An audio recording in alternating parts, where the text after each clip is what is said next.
မင်္ဂလာပါတရားတော်များနေ့စဉ်တင်ဆက်ပေးလျက်ရှိတဲ့ရွှေဗုဒ္ဓမြန်မာမှကြိုဆိုလိုက်ပါတယ်တရားတော်များကိုနေ့စဉ်နာယူရင်းနေကောင်းကျမ်းမာစည်းပွားတက်ကြပါစေဒီနေ့ကံကိုပြင်လိုက်ပါလို့အမည်ပေးထားတဲ့တရားတစ်ပုဒ်ကိုလူလိုနဲ့တွေ့ရင်နှလုံးသွင်းကြရအောင်ဦးဇင်းကတီဝဝတ္ထုတွေကိုသိပြီးတော့မှစိတ်ဝင်စားတယ်တရားဟောပြီးဆိုလို့ရှိရင်တီဝဝတ္ထုနှစ်ပုဒ်သုံးပုဒ်လောက်တော့ထည့်ထည့်ဟောတယ်เนาะအဲ့တော့ဒီနေ့လည်းပဲတီဝဝတ္ထုလေးအရင်ပြောလိုက်ရအောင်ခက်ချင်းချင်းလေးပါပဲเนาะတီဟိုကျွန်းမှာတီဟိုရာဇဝင်မှာပေါ့လေဝတ္တပမင်းဆိုတာရှိတယ်အဲ့တော့ဝတ္တပမင်းကသူနန်းတက်တဲ့အချိန်မှာဒီဟူယာပညာရှိဘေးတင်ပညာရှိကိုခေါ်လိုက်တယ်ခေါ်ပြီးတော့မှသူ့ကိုဘေးတင်တွက်ခိုင်းရတယ်သူနန်းတက်ဘယ်လောက်ရှိမလဲဆိုပြီးတော့မှတွက်ခိုင်းလိုက်တာတွက်ခိုင်းလိုက်တဲ့အခါကျတော့ဟူယာပညာရှိတွေကတွက်တာကိုတွက်လဲတွက်ကောတွက်ပြီးတဲ့အခါကျတော့အဖြေဘလို့ထွက်လာတယ်ဆိုတဲ့အခါကျတော့12နှစ်နန်းသက်ရှိမယ်အဲ့တော့ तू ကဘုရင်ကိုရှောက်ပြတာပေါ့ရှောက်ပြတဲ့အခါကျတော့12နှစ်နန်းသက်ရှိမယ်ဖေဟာဆိုတဲ့အခါကျတော့ဒါဖြစ်ရင်လည်းကောင်းပြီဆိုပြီးတော့မှအတပြား1000စီပေးပြီးတော့မှဒီအကြောင်းကိုဘယ်သူမှမပြောနဲ့ဆိုပြီးတော့မှပြန်လွှတ်လိုက်ပြန်လွှတ်ပြီးတော့မှအဲ့တော့အဲ့ဒီဝတ္တပမင်းကတန်ဃာတော်အရှင်သူမြတ်တွေရှိသွားပြီးတော့မှအရှင်ဖေဟာတို့နန်းသက်ရှိရာရှိကြောင်းပိဋကတော်ထဲမှာကုသိုလ်ကောင်းမှုတွေများမရှိဘူးလားဖေဟာအဲ့ဒီလိုလျှောက်တယ်လျှောက်လဲလျှောက်ကောတန်ဃာတော်အရှင်သူမြတ်တွေကဘယ်လိုပြောလဲဆိုတဲ့ခါကျတော့ဝတ္တပမင်းမြန်နော်ရေစစ်လူပါနော်နာမကျမ်းဖြစ်နေတဲ့ရဟန်းတန်ဃာလူပုဂ္ဂိုလ်တွေကိုဆေးလူပါနောက်ကဟောင်းနှွမ်းဆွေးမြေ့နေတဲ့ကျောင်းတွေဈေးတွေကိုလိုက်ပြီးတော့မှပြုပြင်ပါနောက်က၅ပါးသီလကိုနေ့စဉ်စောင့်ထိန်ပါဥပုသ်နေ့မှာစောင့်ထိန်ရတယ်၈ပါးသီလ၉ပါးသီလတွေကိုစောင့်ထိန်ပ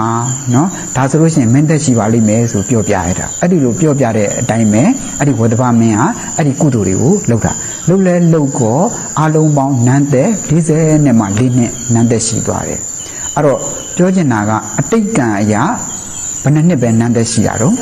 12နှစ်ပဲဒါပေမဲ့ပစ္စုပန်ကံကိုပြုပြင်ပြီးတော့မှယူလိုက်တဲ့အခါကျတော့ဘယ်နှစ်နန်းသက်ရှိသွားတာတော့40နဲ့မှ4နှစ်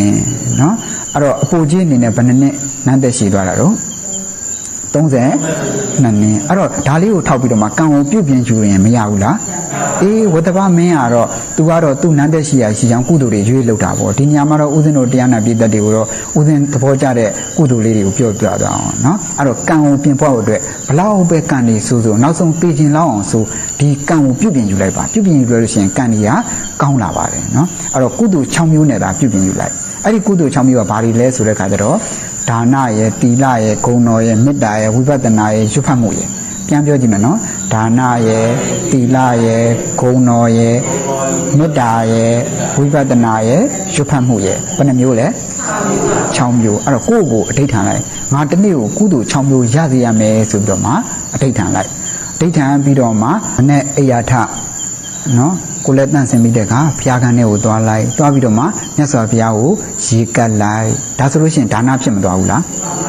ဖြစ်သွားတယ်เนาะရှင်1000နေရှင်1000နေပြုမှနောက်တခါเนาะဒီကျောင်းတွေစောက်လို့မှဒါနမဟုတ်ပါဘူးเนาะမြတ်စွာဘုရားရေကတ်လိုက်ရင်လည်းပဲဒါနဖြစ်သွားတာပဲအဲ့တော့ခဲ့ရလားနောက်ဒုတိယကဘာလဲတီလာเนาะ၅ပါးတီလာလေးကိုယူလိုက်နောက်တခါနံပါတ်3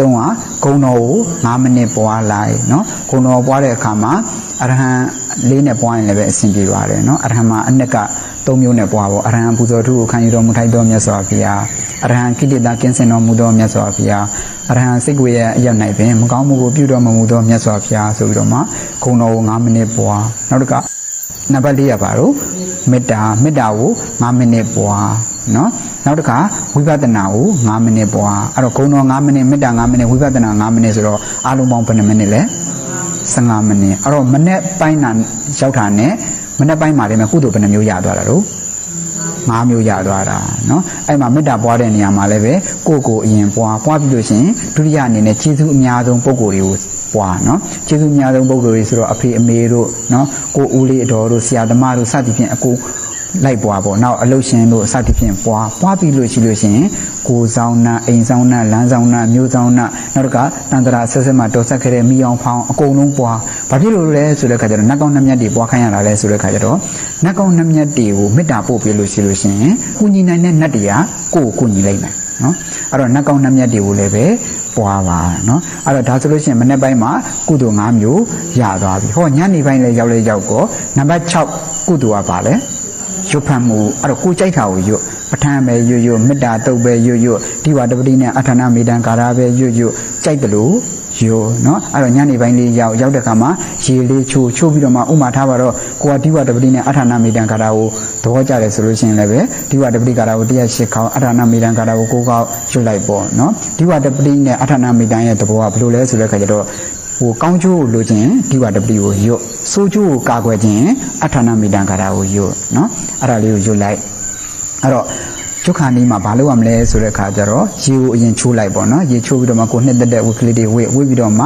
ဒီနှက်ကောင်းနှက်မြတ်တွေကိုအရင်ပင်လိုက်မမြတ်တဲ့ပုဂ္ဂိုလ်တွေပေါ့ဟိုနှက်ကောင်းနှက်မြတ်နဲ့မမြတ်တော့တတ္တဝါပေါင်းတို့နာမည်ခေါ်ပြီးပင်နိုင်ရင်တော့အကောင်းဆုံးပေါ့နော်ကိုဆောင်နာအိမ်ဆောင်နာလမ်းဆောင်နာမြို့ဆောင်နာတန်တရာဆက်ဆက်ကယနေ့ရှိဖို့တိုင်းတော်ဆက်ခဲ့တော့မြေအောင်ဖောင်းဆွေအောင်မြေအောင်ပေါင်းတို့ဖျားပြီးတော့ဒီဝတပတိကာရနဲ့အဋ္ဌနာမေတ္တံကာရတို့ကိုရွတ်ဖတ်ပူဇော်ပါတော့မယ်နာယူံဖိတ်ခေါ်အပ်ပါတယ်ဆိုပြီးတော့မှပင်လိုက်ပင့်ပြီးလို့ရှင်နောက်နံပါတ်2အနေနဲ့ရွတ်ပြီးလို့ရှင်နံပါတ်3အနေနဲ့နိဗ္ဗာန်ကိုဆုတောင်းဖျားပြီးတော့ဒီဝတပတိကာရနဲ့အဋ္ဌနာမေတ္တံကာရကိုရွတ်ဖတ်ပူဇော်သောကုသိုလ်ကောင်းမှုသည်နိဗ္ဗာန်ထောက်ပံ့ဖြစ်ပါစေဆိုဆုတောင်းပြီးတဲ့အခါကျမှနံပါတ်4အနေနဲ့သစ္စာဆိုနော်ဖျားပြီးတော့ဒီဝတပတိကာရဟို108ခေါက်အဋ္ဌနာမေတ္တံကာရကို9ခေါက်ရွတ်ဖတ်ပူဇော်ပြီးပါပြီဤသစ္စာစကားမှန်ကန်ပါကဖျားပြီးတော့ကြုံတွေ့နေရသောအခက်အခဲများပြေပြောက်ပါစေတည်းဆိုပြီးတော့မှသစ္စာဆိုလိုက်နော်သစ္စာဆိုပြီးတော့အခါကျတော့နံပါတ်5အမြတ်တမ်းပေးဝေနော်ဖျားပြီးတော့ဒီဝတပတိကာရနဲ့အဋ္ဌနာမေတ္တံကာရကိုရွတ်ဖတ်ပူဇော်သောကုသိုလ်ကောင်းမှုဖို့ပါကကိုဆောင်နာ၎င်းအိမ်ဆောင်နာ၎င်းလမ်းဆောင်နာ၎င်းမြို့ဆောင်နာ၎င်းနော်တန်စရာဆက်ဆက်ကတော်ဆက်ခဲ့သောမြေအောင်ဖောင်းဆွေအောင်မျိုးအောင်အပေါင်းတို့က၎င်းအမြတ်ပေးဝေငှပါ၏ဆိုပြီးတော့မှအမြတ်ပေးဝေနောက်အမြတ်ပေးဝေပြီးကမှနံပါတ်6အနေနဲ့နှကောင်းနှမြတ်နဲ့မမြတ်တဲ့တတ္တဝါတွေကိုပြန်ပို့တဲ့ခါမှာလည်းပဲဒီဝတပတိကနဲ့အဋ္ဌနာမေတ္တံကာရကိုရွတ်ဖတ်ပူဇော်ပြီးပါပြီနှကောင်းနှမြတ်နဲ့မမြတ်သောတတ္တဝါပေါင်းတို့ကိုယ်နေရာကိုယ်ဒေတာကိုပြန်လို့ရပါပြီဆိုပြီးတော့ပြန်ပြီးတော့မှပို့လိုက်အဲ့တော့အဆင့်ဘယ်နှဆင့်လဲ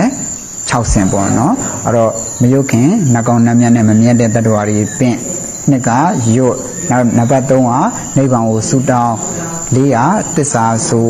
5ကအမြပေးဝေနောက်နံပါတ်6ကနှကောင်းနှမြတ်နဲ့မမြတ်တဲ့တတ္တဝါတွေကို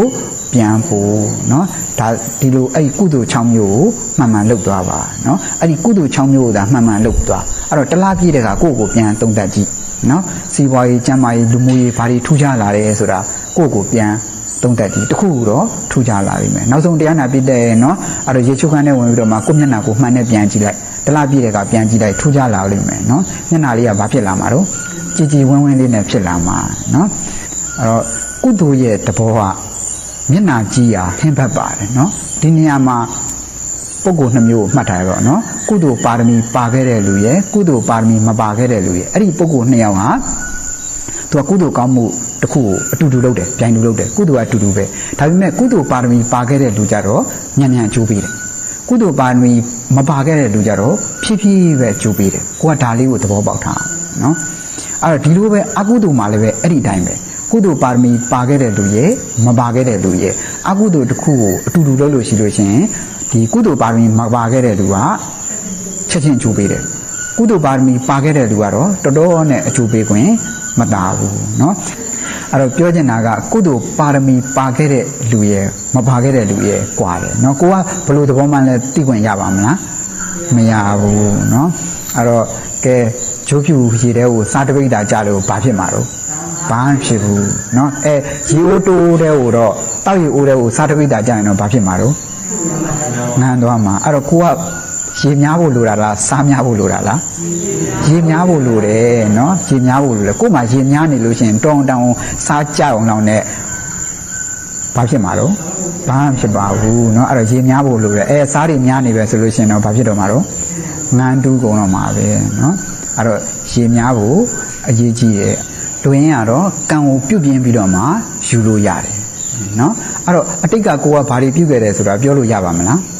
းမရဘူးเนาะအဲ့တော့အတိတ်ကဘလို့ပုံစံမျိုးနဲ့ပဲပြုတ်ခဲ့ပစ္စုပန်ဘဝမှာကံကိုပြုတ်ပြင်းယူလို့ရတယ်အဲ့တော့လွယ်ကူကူလေးကတော့ဦးဇင်းပြောခဲ့တဲ့စောစောကအတိုင်းပါပဲเนาะအဲ့တော့ကုသိုလ်6မျိုးကိုနေ့စဉ်သာပြုတ်သွားတယ်မှာနေ့စဉ်ပြုတ်လာလို့ရှိလို့ရှိရင်ထူးခြားလာပါလိမ့်မယ်เนาะတစ်လပြည့်တဲ့ခါနှစ်လပြည့်တဲ့ခါကိုယ့်ကိုပြန်သုံးတတ်ကြည့်ဘာတွေထူးခြားလာလဲတကယ်လို့ထူးခြားလာတယ်เนาะသိန်းထောင်တွေဘာတွေပေါက်တယ်ဆိုလို့ရှိရင်လည်းဦးဇင်းကိုလှမ်းအကြောင်းချလိုက်အောင်ပေါ့เนาะဝမ်းမြောက်အောင်ပါเนาะအဲ့တော့ထူးခြားလာပါလိမ့်မယ် ဘလောက်ပဲကံနေဆိုဒီကုသိုလ်6မျိုးနဲ့သာပြုပြင်ယူလိုက်ပါစိုးနေတဲ့ကံတွေကနင်းနေငါသွားဆိုပြီးတော့မှလွင့်ထွက်သွားပါလိမ့်မယ်နော်အဲ့တော့လွင်ကတော့ကုသိုလ်6မျိုးကိုသာမှန်မှန်ပြုသွားပါကောင်းကျိုးတွေဖြစ်လာပါလိမ့်မယ်ဒါလို့ဆိုရင်အသင့်တင်ပြည့်စုံတော့ပါပြီ